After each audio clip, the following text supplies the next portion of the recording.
These people are hippies. They represent a new form of social rebellion. Hippies are very interesting and tempting to the young. It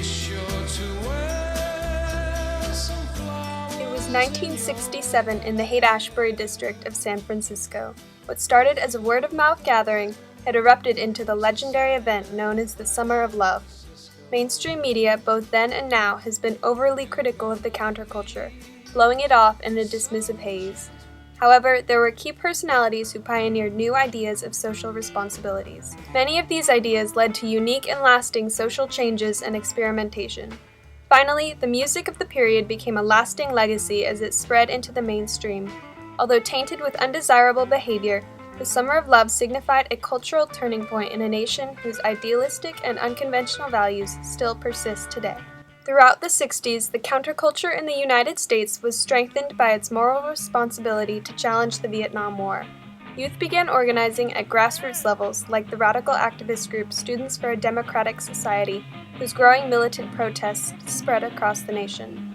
There were a lot of people who were losing hope. We were losing hope. We were young, but the fact that our country had invaded another country and was fighting a war that we just didn't feel too great about, and our friends, our actual people that we knew, were being drafted against their will to go fight and were dying and coming back with these horrendous stories, was a huge, motivator. So people were losing hope because of that, losing hope in the government, losing hope in decision making.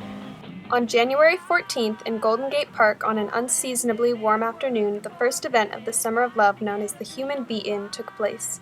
It was an afternoon of free music, speakers, and drugs, organized by artist Michael Bowen and promoted by the popular counterculture newspaper, The Oracle. The dancing in the 50s used to be so structured, at least when you look at it now.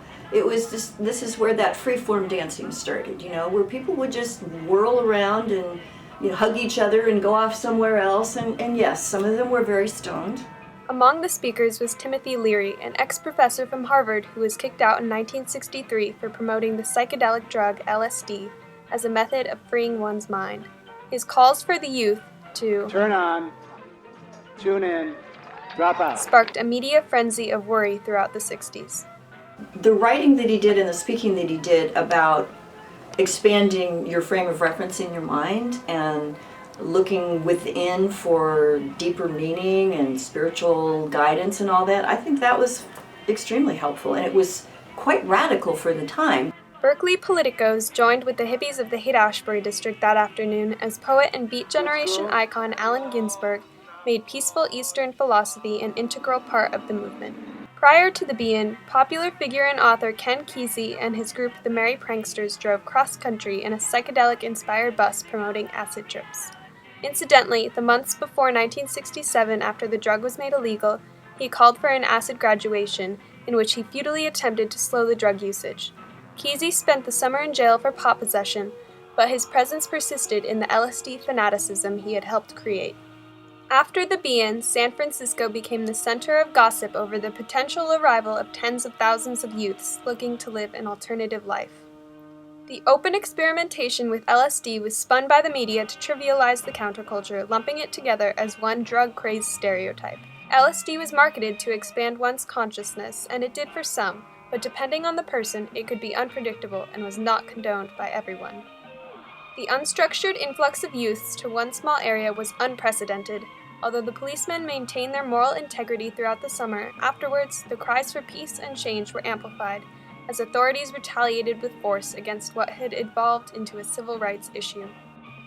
Excessive drug use among politically disinterested youths and the exciting concept of free love unfortunately allowed for women to be taken advantage of, a common occurrence that led to the summer's moniker, the Summer of Rape, as well as venereal disease.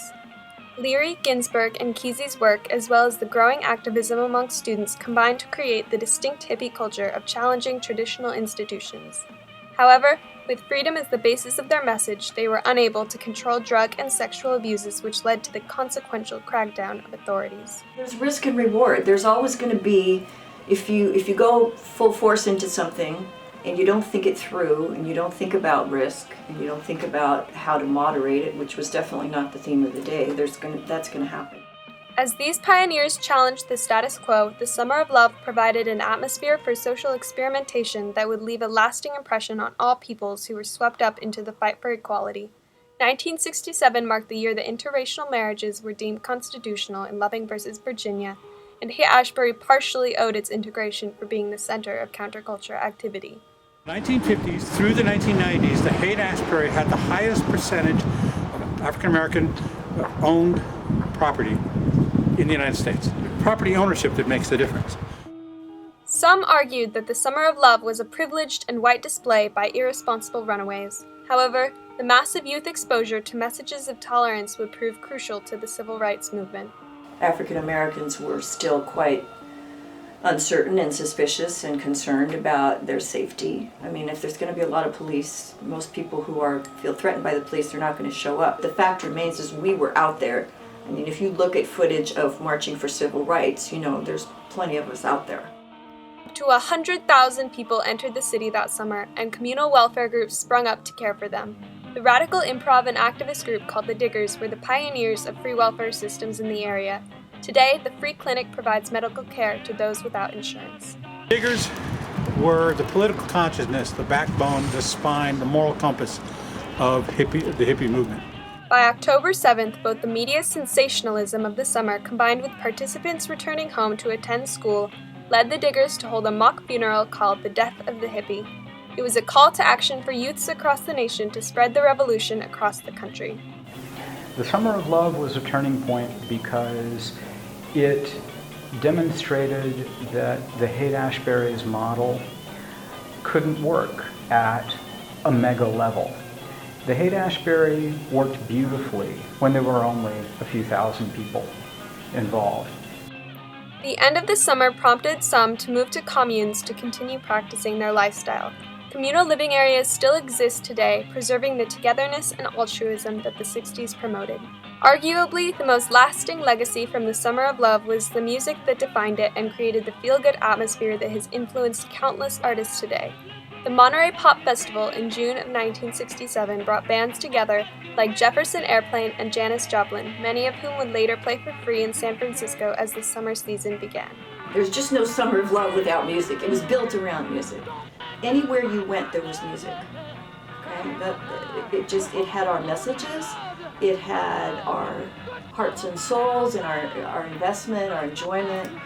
It was the most important thing. The era produced both protest music like that of Bob Dylan and relaxation or celebration music such as that from the Grateful Dead. Relaxation music in its own right was a form of protest from young people living out their values of peace and love in the midst of war. They knew that if you did that music with the kind of integrity and power that they wanted, and originality and authenticity that they wanted, that it would inevitably have a connotation of political protest. No matter how those detached by the generational gap attempted to trivialize what was happening that summer, the hippies brought to life a vision of what the world could be that fueled anti-war marches and civil rights protests. The people who left Haight-Ashbury took new ideals with them into the world.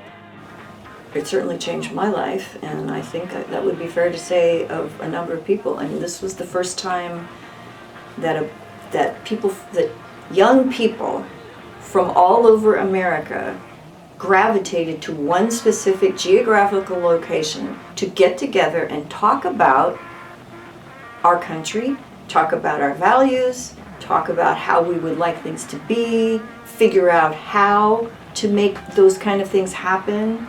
I mean, it was a revolution. Today, the stereotypical hippie has been met with disdain and commercialization, which many see as its failing.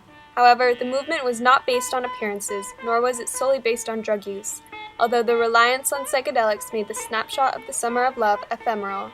What really held up the flower children of 1967 were the intrinsic values that they seek to realize: love for the earth and each other, and social awareness in order to achieve a peaceful and free society, a test of the human spirit that continues to this day.